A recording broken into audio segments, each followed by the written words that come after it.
कोशिश कर रहे हैं, याचिका दाखिल की जाए और इस तरह का ऑर्डिनेंस खत्म कराया जाए। इसका फिर एक ही इलाज होगा, योगी आदित्यनाथ को लात मार के यूपी से बाहर निकालना पड़ेगा।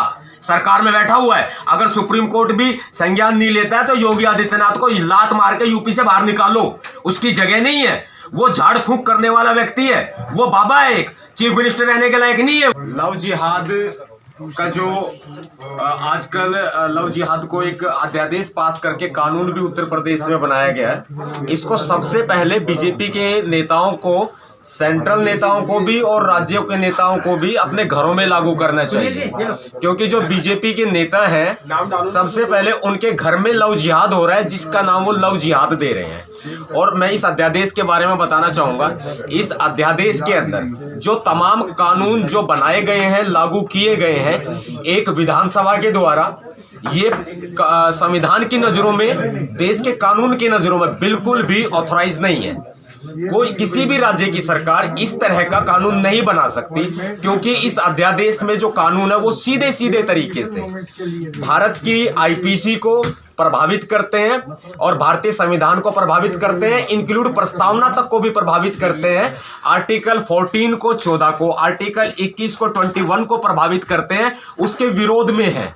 इसके अलावा आईपीसी 363 की बात करें, आईपीसी 366 एंड 366 ए की बात करें तो उसको भी प्रभावित करते हैं, क्योंकि इस तरह का कानून बनाने का अधिकार या संशोधन करने का अधिकार देश की संसद को है। उसकी एक प्रक्रिया होती है, लोकसभा, राज्यसभा, राष्ट्रपति, इसको सिर्फ अधिकार है, लेकिन किसी मुख्यमंत्री को इस तरह का कानून बनाने का अधिकार नहीं है कि पूरे तरह से संविधान का कत्ल करके, संविधान की छाती पर खंजर घोंप के आप कोई भी अध्यादेश पास कर देंगे, लागू कर देंगे। मुख्यमंत्री की बिना किसी अथॉरिटी के योगी आदित्यनाथ ने विधानसभा में इस तरह का प्रस्ताव पास किया, जो कि शर्मनाक है। उत्तर प्रदेश के अंदर बलात्कार की घटनाएं होती है पूरे देश भर में, 5 मिनट से 15 मिनट में एक बलात्कार होते हैं पूरे देश भर में। जो उत्तर प्रदेश नंबर 1 बलात्कार कैपिटल बन चुका है उत्तर प्रदेश।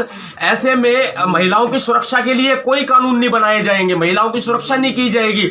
उत्तर प्रदेश में रेप पीड़िताओं की एफआईआर तक दर्ज नहीं होती है, और यहां लव जिहाद के ऊपर इस तरह का कानून बनाने का दिखावा, ड्रामा, मुसलमानों को घसीटने के लिए, मुसलमानों को मारने के लिए, दलितों के ऊपर अत्याचार होता है तो दलित अपना धर्म परिवर्तन करते हैं, बौद्ध धर्म की दीक्षा लेते हैं, और ऐसे में फिर जो है ये उस पर भी जो सामूहिक धर्म परिवर्तन है उस पर पूरी तरह से रोक लगाते हैं।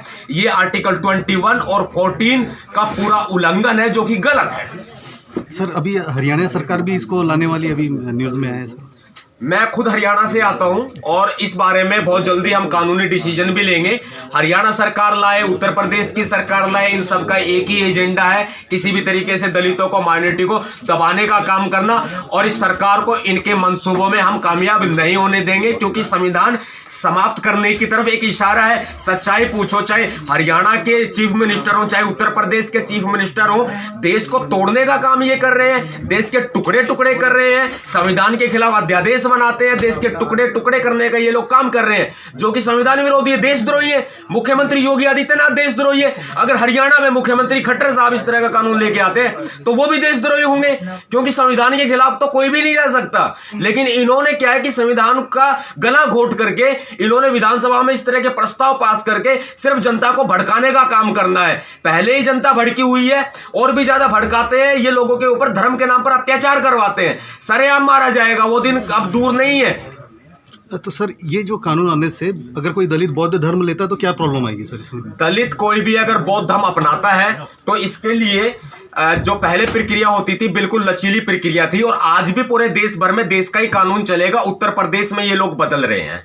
इसमें पहले क्या होता था कि अगर धर्म बदलना है तो धर्म बदलने के लिए दीक्षा ली जाती है, वहां के मजिस्ट्रेट को इन्फॉर्मेशन दी जाती है, फिर जो है विज्ञापन दिया जाता है किसी भी एनीथिंग न्यूज़पेपर में, और फिर इसको भारत सरकार को जो है इन्फॉर्मेशन देकर के गजट में प्रकाशित कर दिया जाता है। इस व्यक्ति ने अपना धर्म बदल लिया। अब उत्तर प्रदेश में ऐसा नहीं होगा, धर्म बदलने पर पूर्णतः पाबंदी होगी, और जो बौद्ध धर्म की जो संस्थाएं हैं, या कोई क्रिश्चियंस हैं, मुस्लिम्स हैं, या कोई हिंदू भी है, वो अगर इस तरह का सामूहिक धर्म परिवर्तन कराते हैं तो वो पूरे तरीके से वो बैन कर दिया गया है। सामूहिक धर्म परिवर्तन पर बाकायदा सजा होगी 10 साल की और 50,000 रुपए तक जुर्माना होगा। इस तरह का कानून बना दिया गया है जो कि संविधान के खिलाफ है पूरे तरह से। आप क्या कहना चाहेंगे इसमें जो कानून आया है लव जिहाद का, इसमें प्रक्रिया है SC ST OBC की अगर कोई लड़की का जबरदस्ती धर्म परिवर्तन कराता है उसे 3 से 5 साल की सजा है, और उसमें जनरल की कोई कराती है तो उसमें लिमिटेशन रखी गई है, तो ऐसा क्यों है? देखिए, SC ST OBC जर्नल सबके लिए बराबर कानून है।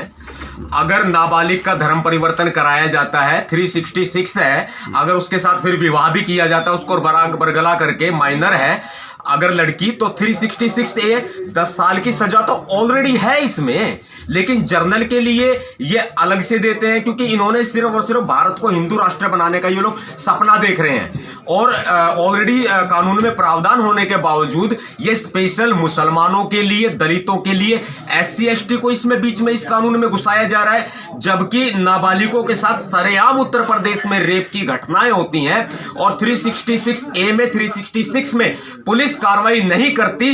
वो पुलिस, वही उत्तर प्रदेश की पुलिस लव जिहाद में कार्रवाई करेगी। किसके खिलाफ करेगी? दलितों के ही खिलाफ करेगी, मुसलमानों के खिलाफ करेगी, क्रिश्चियंस के खिलाफ करेगी, बौद्धिस्ट के खिलाफ करेगी, सिखों के साथ ये किया जाएगा।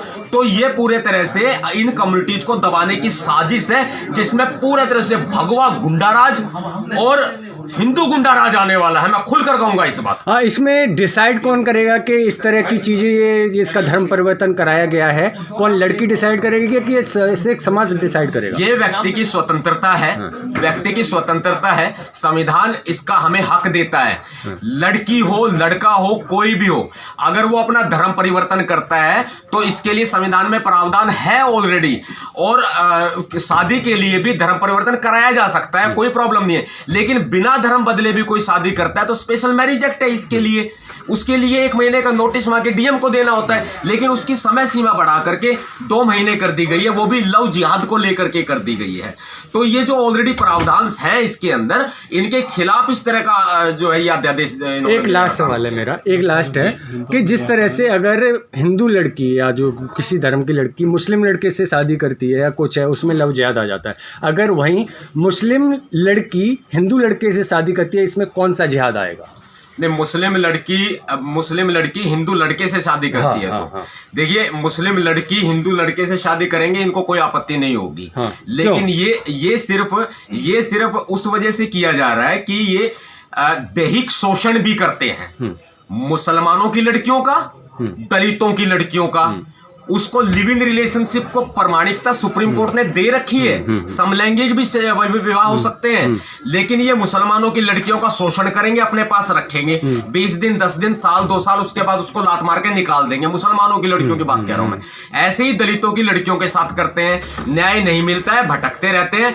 लेकिन हिंदुओं की लड़कियां अगर किसी मुसलमान के साथ जाना चाहती हैं या फिर कोई अपर कास्ट की लड़की किसी दलित के साथ विवाह करना चाहती है, तो ऐसे में यही जिहाद आएगा आगे। और इसी जिहाद के तहत ये अंधा कानून है, ये अंधा कानून है, ये ब्लाइंड पूरे तरह से ये एक्ट लेकर के आए हैं, जिसमें उत्तर प्रदेश में खुले आम तौर पर सरकार तो अपनी मनमानी करेगी, लेकिन सबसे बड़ा गुंडाराज ये जो करेंगे, आतंक जो मचाएंगे, वो हिंदूवादी संगठन होंगे जो रोड पे उतर करके लोगों को धड़ाधड़ मारेंगे, लड़कों को, लड़कियों को। लव जिहाद के नाम पे मुसलमानों को तो काटा जाएगा सरेआम, आने वाला परिणाम आने वाला है, देख लीजिएगा। लेकिन इसको हमें जल्दी खत्म करना पड़ेगा कानूनी। इसका सॉल्यूशन क्या है? इसका सॉल्यूशन साफ है, देश के बुद्धिजीवी वर्ग को आगे आना चाहिए और इसमें सुप्रीम कोर्ट ऑफ इंडिया को स्वतः संज्ञान लेना चाहिए। मैटर कॉन्स्टिट्यूशन से जुड़ा हुआ है, कोई छोटा मैटर नहीं है। मैटर देश के संविधान से जुड़ा हुआ है, सरेआम देश के संविधान का कत्ल हो रहा है, तो ऐसे में सुप्रीम कोर्ट को स्वतः संज्ञान लेना पड़ेगा। इलाहाबाद हाई कोर्ट का बाकायदा फैसला आया कुछ दिन पहले, उन्होंने खुद कहा, इलाहाबाद हाई कोर्ट ने, व्यक्ति को अपना वर चुनने का या वधु चुनने का अधिकार मेरी पर्सनल व्यक्तिगत स्वतंत्रता है, right to liberty, right to life, article 21 कैसे समझ खत्म कर देंगे? क्या औकात है इन लोगों की? अब 4 मंत्रियों की फौज लेकर के अगर योगी आदित्यनाथ एक ऑर्डिनेंस पास कर देते हैं तो उसका मतलब ये नहीं कि उनकी मनमानी चलेगी। सुप्रीम कोर्ट ऑफ इंडिया को इसमें स्वतः संज्ञान लेना चाहिए, देश का संविधान खतरे में है। कैसे ले सकता है? सुप्रीम कोर्ट पे ऑलरेडी पहले से ही आरोप लगे हैं कि वो मनुवादी हो चुका है, तो कैसे संज्ञान लेगा इस कानून पर? अगर सुप्रीम, ये बिल्कुल तय है न्यायपालिका मनुपालिका हो चुकी है। लेकिन इसमें सुप्रीम कोर्ट में पूरे तरह से हमें जो है याचिका दाखिल करने के लिए हम लोग भी कोशिश कर रहे हैं, याचिका दाखिल की जाए और इस तरह का ऑर्डिनेंस खत्म कराया जाए। इसका फिर एक ही इलाज होगा, योगी आदित्यनाथ को लात मार के यूपी से बाहर निकालना पड़ेगा। सरकार में बैठा हुआ है, अगर सुप्रीम कोर्ट भी संज्ञान नहीं लेता है तो योगी आदित्यनाथ को लात मार के यूपी से बाहर निकालो, उसकी जगह नहीं है। वो झाड़ फूंक करने वाला व्यक्ति है, वो बाबा है, एक चीफ मिनिस्टर रहने के लायक नहीं है वो। भीमसेना क्या करेगी सर इसके लिए? भीमसेना इसके लिए बड़ा आंदोलन खड़ा करेगी, माइनॉरिटीज को भी लेकर के और शेड्यूल कास्ट को भी लेकर के। हम सबसे पहले सुप्रीम कोर्ट ऑफ इंडिया जाएंगे, गुहार लगाएंगे, न्यायपालिका को मनुपालिका होने से बचाने की कोशिश करेंगे। हम सुप्रीम कोर्ट में इसकी जो व्यवस्था होनी चाहिए उसके लिए कोशिश करेंगे। हम न्यायाधीश के सामने मैटर को तो रखेंगे, पता तो चले कि वे लोग संज्ञान लेते हैं कि नहीं लेते हैं, नहीं तो दूसरा तरीका अपनाया जाएगा इसमें भी। ठीक, धन्यवाद। जय भीम।